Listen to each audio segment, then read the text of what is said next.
Hello guys, welcome to my channel SZ tricky classes में आपका स्वागत है।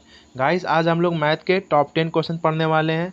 चलिए शुरू करते हैं। पहला क्वेश्चन कह रहा है कि दो अंकों वाली किसी संख्या की पुनरावृत्ति करने से 37 63 मतलब बनी चार अंकों वाली संख्या सदैव विभाज्य निम्नलिखित में से किससे होंगी? 11 से होंगी कि 13 से होंगी कि 101 से होंगी कि 10,001 से होंगी? तो गाइज़, मेरी बात याद रखिएगा। अगर आप 101 में, ठीक है, किसी भी दो अंकों वाली संख्या से आप गुणा करेंगे ना, देखिए दो अंकों वाली पूछा है ना, दो अंकों वाली संख्या से आप गुणा करेंगे ना तो उसकी पुनरावृत्ति होगी। मतलब अगर मैं आपसे कहूँ कि 37 से गुणा कीजिए तो क्या होगा? ये रिपीट हो जाएगा, पुनरावृत्ति हो जाएगा, मतलब 37 दो बार हो जाएगा। अगर मैं आपसे कहूँ कि 101 में 63 से गुणा कीजिए तो क्या हो जाएगा गाइज? ये 63 हो जाएगा, मतलब पुनरावृत्ति हो जाएगी इसकी, मतलब ये संख्या रिपीट हो जाती है।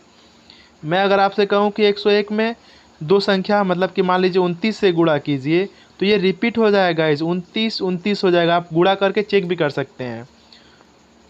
तो किसी भी दो अंक वाली संख्या में अगर आप 101 से गुणा करते हैं तो वो संख्या रिपीट हो जाती है, उसकी पुनरावृत्ति हो जाती है। तो इसका आंसर हो जाएगा ऑप्शन सी। उम्मीद करते हैं आपको समझ में आएगा। इस चलते हैं नेक्स्ट क्वेश्चन पर। कह रहा है कि किसी तीन अंकों, यहाँ पर देखिए तीन अंकों वाली बोल रहा है, किसी तीन अंकों वाली संख्या को दोहराकर 6 अंकों की संख्या बनाई जाती है। मतलब कि 256 या फिर 678 आदि, तब इस तरह बनी संख्या निम्नलिखित में से किस संख्या से हमेशा पूर्णतः विभाज्य है? क्या गाइज ये 7 से विभाज्य है या 11 से या 13 से या फिर 1001 से?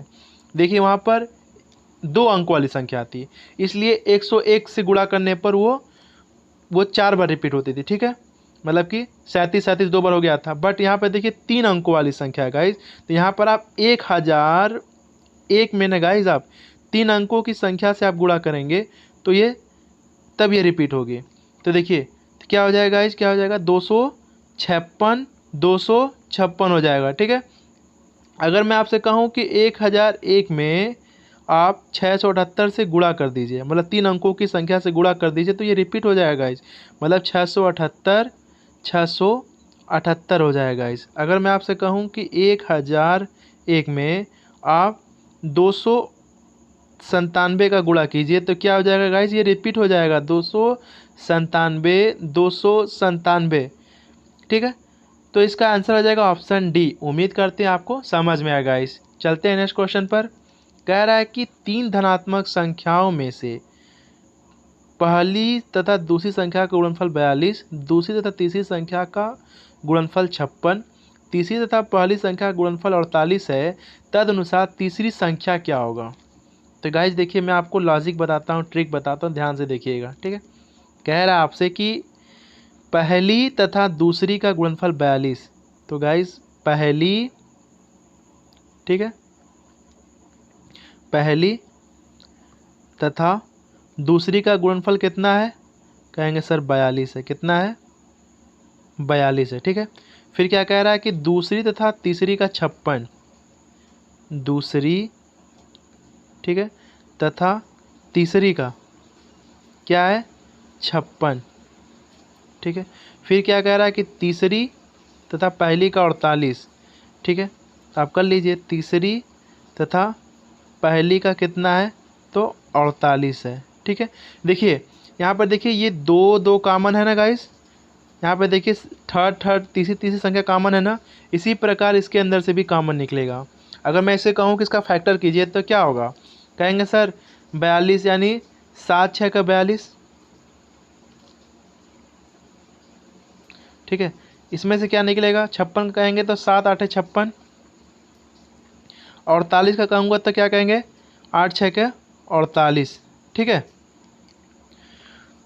तो गाइज देखिए इन दोनों में क्या कॉमन है? तो 7 कॉमन है, ठीक है।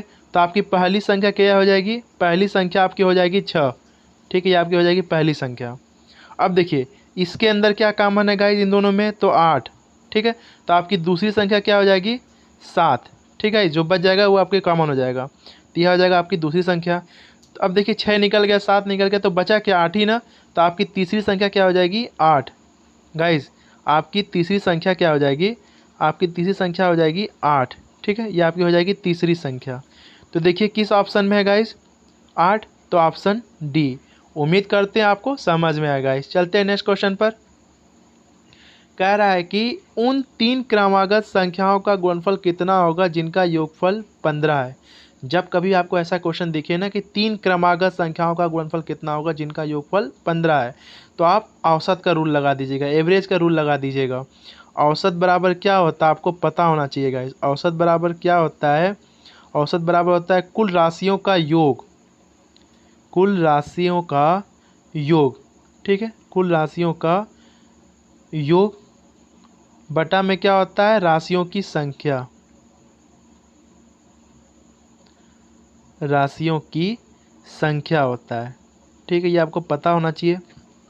तो देखिए औसत अगर आप एवरेज निकालेंगे गाइस, तो इसमें देखिए क्या होता है, औसत बराबर राशियों का योग बटे में राशियों की संख्या। तो योगफल कितना दिया है, 15, ठीक है।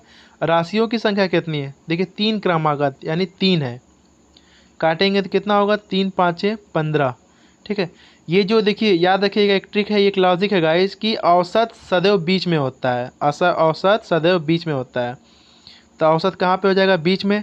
कह रहा है कि 3 क्रमागत क्रम से, तो देखिए 5 से अगली संख्या क्या होगी, 6, अब 5 से कम जो अगली संख्या क्या होगी, तो 4 होगी। ये आपका औसत होता है, औसत सदैव बीच में होता है गाइस, आपका एवरेज सदैव बीच में होता है, ठीक है। तो कह रहा है कि उन 3 क्रमागत संख्याओं का गुणनफल कितना होगा, तो इसका आप गुणा कर दीजिए, ठीक है। गुणा करें कितना होगा, 5 चौके 20, ठीक है, 20 छः का 5 चौके 20, 20 छः का 120, ठीक है। तो आपका आंसर देखिए 120 किस ऑप्शन में है, तो 120 देखिए किस ऑप्शन में, तो ऑप्शन ए। उम्मीद करते हैं आपको समझ में आएगा। चलते हैं नेक्स्ट क्वेश्चन पर। कह रहा है कि यदि 7 क्रमिक सम पूर्णांकों का योग 140 है तो उसमें सबसे बड़ा, ठीक है, सम पूर्णांक क्या होगा। तो देखिए जब कभी भी ऐसा क्वेश्चन दिखे तो आप औसत का रूल लगाएंगे। औसत बराबर मैंने अभी बताया ना आपको कि औसत बराबर राशियों का योग बटे में राशियों की संख्या। राशियों का योग कितना है, तो 140 है गाइस, कितना है, 140 है। और राशियों की संख्या कितनी है, तो 7 है। आप काटेंगे तो कितना होगा, 7 दूना के 14 यानी 20, ठीक है। औसत कहाँ होता है, औसत सदैव बीच में होता है, आपका यह औसत हो जाएगा। कह रहा है कि सम पूर्णांकों का योग, तो इसके बाद 20 के बाद अगली सम पूर्णांक क्या होगा, कहेंगे सर 22 होगा। 22 के बाद अगली सम पूर्णांक कहेंगे 24 होगा, ठीक है। 24 के बाद अगली सम पूर्णांक कहेंगे सर 26 होगा।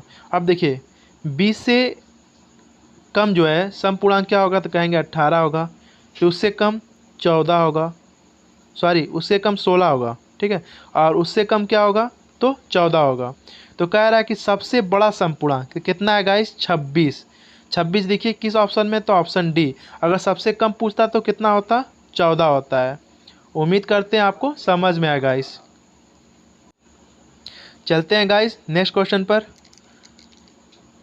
कह रहा है कि 7 क्रमागत विषम पूर्ण संख्याओं का योगफल 133 है, ठीक है। तो न्यूनतम विषम पूर्ण संख्या क्या होगा। तो ऐसा क्वेश्चन जब भी आपको दिखे ना गाइस, तो आप लगाएंगे रूल कौन सा, औसत का। औसत बराबर क्या होता है गाइस, अभी मैंने आपको बताया ना कुल राशियों का योग बटे में राशियों की संख्या। तो योग देखिए कितना दिया है, 133 दिया है गाइस, ठीक है। और राशियों की संख्या कितनी है, तो 7 है। काटेंगे तो कितनी बार में जाएगा गाइस, आप कहेंगे कि 7 एकम 7, कितना बचा 6, 7 9 63, ठीक है, 19। औसत कहाँ होता है, औसत सदैव बीच में होता है, ये आपका औसत, एवरेज कहाँ है, सदैव बीच में। कह रहा है कि विषम, विषम 7, तो देखिए 19 के आगे आप चलेंगे विषम क्या होगा, तो होगा 19 के आगे विषम 21, फिर 21 से आगे विषम 23, 23 के आगे विषम 25, ठीक है। विषम वो होता है जो 2 से ना कटे, ठीक है। फिर 19 से पहले विषम तो कहेंगे 17, 17 से पहले विषम कितना हो जाएगा, 15। तो कह रहा है कि न्यूनतम, ठीक है। फिर 15 से भी पहले विषम क्या होगा, तो आप कहेंगे सर 13 होगा, ठीक है। देखिए 7 संख्या हो गया ना, 1 2 3 4 5 6 7 संख्या हो गया ना। तो कह रहा है कि न्यूनतम विषम क्या होगा, तो न्यूनतम विषम क्या है गाइस, 13। देखिए 13 किस ऑप्शन में है, तो आपका ऑप्शन डी। अगर अधिकतम पूछता तो 25 होता। उम्मीद करते हैं आपको गाइस समझ में आ गया होगा। चलते हैं नेक्स्ट क्वेश्चन पर। कह रहा है कि एक संख्या को जब 49 से विभाजित किया जाता है तो उसका शेषफल 32 आता है। तदनुसार यदि उसे 7 से विभाजित किया जाए तो शेषफल कितना होगा। जब कभी भी ऐसा क्वेश्चन है ना गाइस कि 49 से विभाजित किया जाए तो शेषफल 32 आता है, तदनुसार उसे 7 से विभाजित किया जाए तो शेषफल कितना होगा। तो इसको आप डायरेक्ट कीजिएगा ट्रिक से। ट्रिक क्या आपकी, शेष बराबर क्या होता है गाइस, याद रखिएगा, शेषफल बटे में नई संख्या। ठीक है, शेषफल बटे में नई संख्या। ठीक है, तो देखिए शेषफल यहाँ पर कितना है आपका, 32 है। ठीक है, नई संख्या कितनी है, तो 7 है। अब भाग दे दीजिए, कितने बार में जाएगा, 7 चौके 28। ठीक है, तो आपका शेष कितना बचेगा, 4। देखिए 4 किस ऑप्शन में है, तो ऑप्शन ए। उम्मीद करते हैं आपको समझ में आएगा। चलते हैं नेक्स्ट क्वेश्चन पर। कह रहा है कि 3 क्रमिक पूर्ण संख्याओं का योग 1350 है, तो सबसे छोटी सबसे बड़ी संख्या का योग कितना होगा। ठीक है, तो देखिए जब कभी भी ऐसा क्वेश्चन दी तो मैंने आपको बताया ना कि आप कौन सा रूल लगाएंगे, औसत वाला रूल लगाएंगे। औसत बराबर मैंने आपको बताया ना कि कुल राशियों का योग बटे में राशियों की संख्या। तो राशियों का देखिए योग कितना है, 1350 है गाइस। ठीक है, और राशियों की संख्या कितनी है, देखिए 3 क्रमिक। तो आप 3 से काटेंगे, कितने बार में जाएगा, 3 चौके 12, 3 पाँचे 15। ठीक है, 450 होगा। तो देखिए औसत कहाँ होता है, सदैव बीच में। यहाँ पर 450 लिख लीजिए। कह रहा है कि 3 क्रमिक, देखिए पूर्ण से मतलब नहीं यहाँ पर, 3 क्रमिक। तो इसके बाद अगली क्रम संख्या क्या होगी, तो कहेंगे सर 451 होगी। इससे कम तो कहेंगे 449 होगी। कह रहा है कि सबसे छोटी तथा सबसे बड़ी संख्या का योग, सबसे छोटी कितना हो गया आपका 449, सबसे बड़ी कितना हो गया 451। इसका योग पूछा है। तो गाइस जब इसको आप जोड़ दीजिए, इसको आप ऐड कर दीजिए। ठीक है, तो कितना होगा, देखिए इसे जोड़िए, 9 और 1, 10 को 0 हाथ में लगा 1, फिर 9 1 10 0 को हाथ में लगा 1, फिर 4 4 8 1 9। ठीक है, 900 देखिए किस ऑप्शन में है, तो आपका ऑप्शन सी। उम्मीद करते हैं आपको समझ में आएगा। चलते हैं नेक्स्ट क्वेश्चन पर। कह रहा है कि 2 क्रमागत विषम पूर्णांकों वाले वर्गों के बीच का अंतर हमेशा किससे विभाजित होता है, 3 से होता है कि 6 से होता है कि 7 से होता है कि 8 से। ठीक है गाइस, आपको पता होना चाहिए कि विषम संख्या क्या होती है। कहेंगे सर 1 होगी, 3 होगी। ठीक है, और क्या होगी, 5 होगी, और क्या होगी, 7 होगी, और क्या होगी, 9 होगी, और क्या होगी, 11 होगी। मतलब जो विषम क्या होता है, जो 2 से ना कटे। ठीक है, तो अब देखिए क्या कह रहा है कि विषम पूर्णांक वाले वर्गों के बीच का अंतर, मतलब कि इनके वर्गों का बीच का अंतर। अगर मैं 3 का स्क्वायर करूं तो कितना होगा, 9। 1 का स्क्वायर करूं कितना होगा, 1। क्या आएगा गाइस, 8। ठीक है, इसी प्रकार आप इनमें अंतर निकालिए। तो 5 का स्क्वायर कितना होगा, 25। ठीक है, 3 का स्क्वायर कितना होगा, 9। घटाएंगे तो कितना होगा गाइस, 16। ठीक है, उसी प्रकार मैं आपसे कहूँ कि अब देखिए इसका अंतर निकालिए कि अब 7 और 5 का निकालिए। तो 7 का स्क्वायर कितना होता है गाइस, तो कहेंगे 49। ठीक है, फिर 5 का स्क्वायर 25, घटाएंगे तो कितना आएगा, तो 4 और 2 24। देखिए क्या संख्या क्या है, ये 8 आया है, 16 आया, 24। ये सब किससे विभाजित हो रही है, तो 8 से विभाजित हो रही है। देखिए 8 दूना के 16, 8 तीन के 24, ये सब किससे विभाजित हो रही है, तो 8 से विभाजित हो रही है। तो आपका आंसर आ जाएगा ऑप्शन डी। उम्मीद करते हैं आपको समझ में आएगा। चलते हैं नेक्स्ट क्वेश्चन पर। कह रहा है कि 2 क्रमागत विषम संस्थाओं के वर्गों का योगफल 394 है, तो उन संख्याओं का योगफल होगा। गाइस देखिए क्या कह रहा है कि विषम संस्थाओं के वर्गों का योगफल दिया है। तो देखिए जब कभी भी ऐसा क्वेश्चन दिए तो मैंने आपको बताया ना कि औसत वाला रूल लगाएं। क्रमागत जब भी दे तो आप औसत वाला रूल लगा सकते हैं। 2 क्रमागत, तो औसत बराबर क्या होता है, तो राशियों का योग बटे में राशियों की संख्या। यहाँ पर राशियों का योग कितना है, तो कहेंगे 394। राशियों की संख्या कितनी है, देखिए 2 प्राकृतिक बोला है ना, तो 2 काटेंगे तो कितने बार में जाएगा, 2 एकम 2।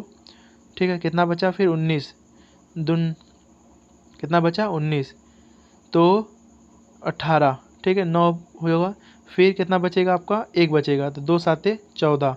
ठीक, 197। 197 ये आपकी क्या हो जाएगी, औसत गाइस, ठीक है। कह लेकिन बट यहाँ पे कह रहा है कि विषम संस्थाओं के वर्गों का योगफल, वर्गों का योगफल कहा है गाइस, मतलब कि इसके वर्ग।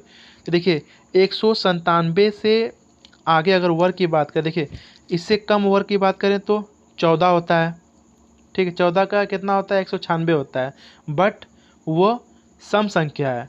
उससे पहले अगर मैं बात करूं तो 13, 13 का कितना होता है तो 169, ये विषम संख्या है, ठीक है, ठीक है। इससे कम की विषम संख्या क्या होगी, 13, ठीक। 13 का स्क्वायर करेंगे तो 169 होगा। और इससे अधिक अगर बात करें तो 14 का तो 196 हो जा रहा है, जो कि सम संख्या है। फिर उसके बाद अगली 15 करेंगे तो 15 कितना होता है, 15 का स्क्वायर कितना होता है गाइस, 225। ये हो जाएगा आपकी अगली संख्या। क्रमागत की बात करें तो 169, 197, 225। तो कह रहा है कि उनके वर्गों का योगफल कितना होगा विषम संख्या हो। तो देखिए 13, 25, 13 और 15 जोड़ेंगे तो कितना होगा इस 13 और, एक सेकेंड गाइस, 13 और 15 जोड़ेंगे तो कितना होगा, कहेंगे सर 5 3 8, 13 और 15 जोड़ेंगे तो कितना होगा 5 3 8, ठीक है। और 1 1 2, 28। देखिए 28 किस ऑप्शन में है, तो ऑप्शन डी। उम्मीद करते हैं आपको समझ में आएगा। अगर मेरा वीडियो आपको अच्छा लगा तो प्लीज़ इसे लाइक कीजिए, शेयर कीजिए, सब्सक्राइब कीजिए। Thank you for watching.